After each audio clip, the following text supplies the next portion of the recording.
Dès notre naissance, nous sommes accablés sous le poids de la culpabilité, de dettes, de responsabilités qui ne sont pas nôtres, mais le deviennent.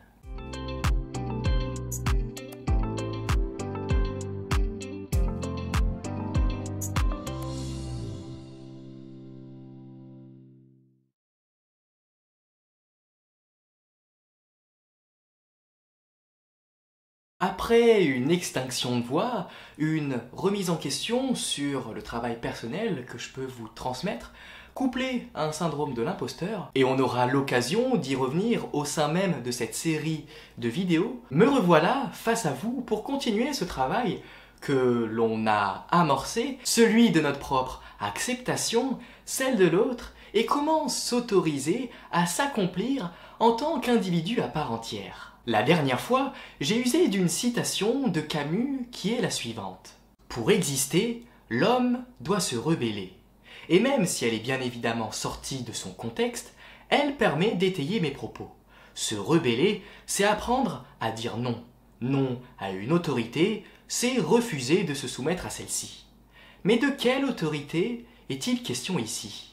Eh bien de la plus terrible, celle de notre transgénérationnel, celle de l'inconscient collectif, et de manière plus globale, celle de notre propre inconscient qui dicte notre existence, et nous l'avons vu, une existence qui fait souffrir. Le transgénérationnel, pour aller à l'essentiel, est l'ensemble de ceux qui nous ont précédés, nos parents, grands-parents, et ainsi de suite. Il est cette mémoire engrammée dans notre inconscient qui regroupe tout ce qu'il y a de bon au sein de notre filiation et tout ce qu'il y a de mauvais. Le souci, c'est que ce transgénérationnel va nous transmettre divers fantasmes, règles et injonctions à suivre, des non-dits, des traumatismes qui vont derrière structurer notre existence. Nous sommes en fait la somme de tous ceux qui nous ont précédés, et nous recevons d'eux des dettes, des mérites, des valeurs, des missions que l'on devra exécuter, soit pour faire comme ceux qui nous ont précédés, soit faire différemment pour réparer quelque chose d'antérieur. Notre existence de névrosé est en fait un fardeau. Dès notre naissance, nous sommes accablés sous le poids de la culpabilité, de dettes, de responsabilités qui ne sont pas nôtres, mais le deviennent. Et il en est de même de l'inconscient collectif, cette structure qui relie tous les inconscients entre eux. Notre potentiel est aussi limité par l'ensemble des expériences humaines depuis l'aube des temps. Différentes injonctions sur ce qu'est la réussite dans la vie, de ce qui est bon pour nous ou pas, sera dictée par cet inconscient collectif et que notre inconscient personnel aura jugé bon de prendre argent comptant. Et au-delà de ce lourd bagage, notre propre existence individuelle sera conduite à la suite de fantasmes, névroses, que notre propre inconscient se créera de lui-même de par sa construction. Autant dire, avec tout ça, on est mal barré. Mais on peut y remédier, justement en se rebellant contre toutes ces injonctions qui proviennent de notre psychisme et qui nous font souffrir. Après, ce qui est sûr, c'est que sans l'aide d'un professionnel, il te sera impossible de mettre le doigt précisément sur tes problématiques inconscientes. Mais ne serait-ce que le fait de te questionner et de faire du lien avec ton histoire te permettra de comprendre pourquoi tu en es là aujourd'hui, et c'est déjà énorme. Car de suite, ton existence n'est plus une fatalité, mais une occasion d'en reprendre le contrôle. Et la dernière fois, je t'ai parlé des peurs qui structurent notre existence de névrosé, qui sont au nombre de 6. Et aujourd'hui, j'aimerais m'attarder sur la première, qui est celle de la peur du manque, qui peut être multiple. On peut avoir peur de manquer d'argent, de manquer de ressources matérielles ou d'affection. Et je vous ai d'ailleurs demandé sur Instagram si vous aviez cette peur du manque et dans quel domaine de votre vie elle pouvait le plus se manifester. Et sans surprise, la peur qui est revenue le plus souvent est la peur de manquer d'affection. Mais allons-y par étapes. Revenons sur chacune d'entre elles et commençons donc avec la peur de manquer d'argent. Bien sûr, dans certains cas, il est légitime d'avoir peur de manquer d'argent, face à un principe de réalité lorsque quelqu'un est difficilement capable de satisfaire ses pulsions d'autoconservation, celles étant liées au maintien de la vie que l'on pourrait rattacher aux besoins physiologiques de la pyramide de Maslow, il est légitime d'avoir peur. Par contre, il est intéressant de se pencher sur ces personnes qui n'ont pas de difficulté à satisfaire leurs besoins physiologiques, mais qui vont tout de même chercher par tous les moyens de gagner un maximum d'argent dans l'optique d'atteindre un idéal financier et de réussite. Qu'est-ce qu'on a à comprendre ici? Pourquoi chercher à tout prix à gagner de l'argent? Faire de grosses sommes pour derrière en plus le montrer et l'exposer aux autres?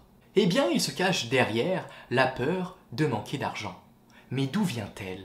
Eh bien, de ce que l'on a vu précédemment, des injonctions de notre inconscient qui proviennent de notre transgénérationnel. Je vais simplifier ici, mais si nos ancêtres, à un moment de leur vie, ont été abusés, escroqués ou étaient pauvres, et qu'ils en ont souffert, eh bien pour réparer ce traumatisme, notre transgénérationnel a pu nous obliger, par culpabilité, d'y remédier. Et soit on y arrive, et auquel cas on peut se dire « tant mieux, je suis riche, j'ai réussi », mais ce n'est pas vivre sa vie, mais répondre aux injonctions de nos ancêtres, de ceux qui nous ont précédés, soit on échoue dans cette quête, et la culpabilité en sera encore plus grande.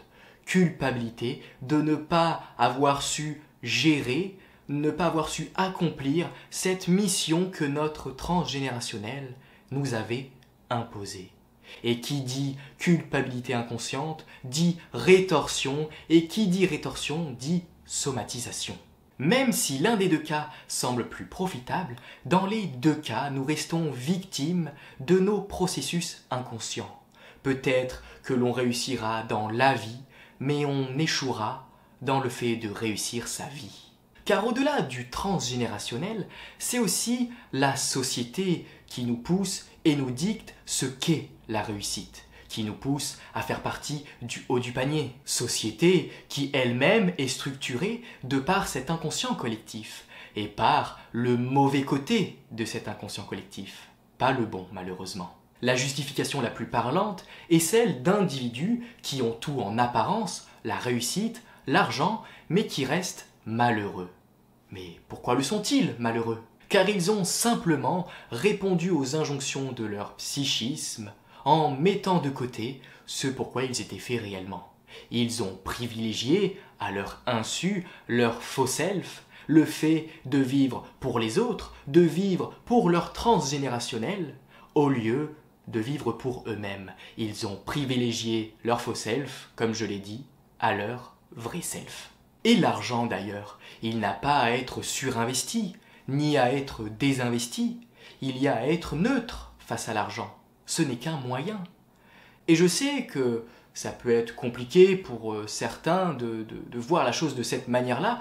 Vous pouvez peut-être même être en désaccord, mais je pense sincèrement que la seule chose qui soit pertinente, en tout cas à ce qui touche à l'argent, c'est simplement de s'adapter, en fait, de s'adapter à notre situation, de s'adapter à nos finances. Comment expliquer que différents individus avec un même salaire et une situation relativement comparable, eh bien, certains s'en sortent et d'autres non. Jusqu'à il y a peu de temps, j'étais en CDI 25 heures et mon salaire était de 900 € à peu près. Avec les différentes aides de l'État, primes d'activité et APL, j'étais grosso modo à un salaire total de 1300 €. Eh bien, j'arrivais tout de même à avoir un style de vie confortable, selon mes critères, bien sûr. Je pouvais payer mon loyer, payer ma nourriture, payer mes cours, payer mes séances de psychanalyse et même me faire plaisir un peu à côté, me faire un ciné, un resto, m'acheter des livres, mais à la fois je ne pouvais pas mettre de côté, mais ça c'était problématique. Et depuis peu, j'ai changé de travail, et même si je n'ai plus la sécurité de l'emploi, car je suis en contrat d'intérim, eh bien je gagne plus. Je suis en contrat de 35 heures, et j'ai un salaire net de 1500 €. Et en plus de ça, je touche le même montant d'aide. Alors là, c'est un peu biaisé parce que ça va devoir se réguler au fur et à mesure. Et en gros, ce mois-ci, j'ai eu un salaire de 1900 euros. Donc, je peux vivre ici comme je le faisais avant, en ayant la possibilité de mettre de côté, et ça c'est super.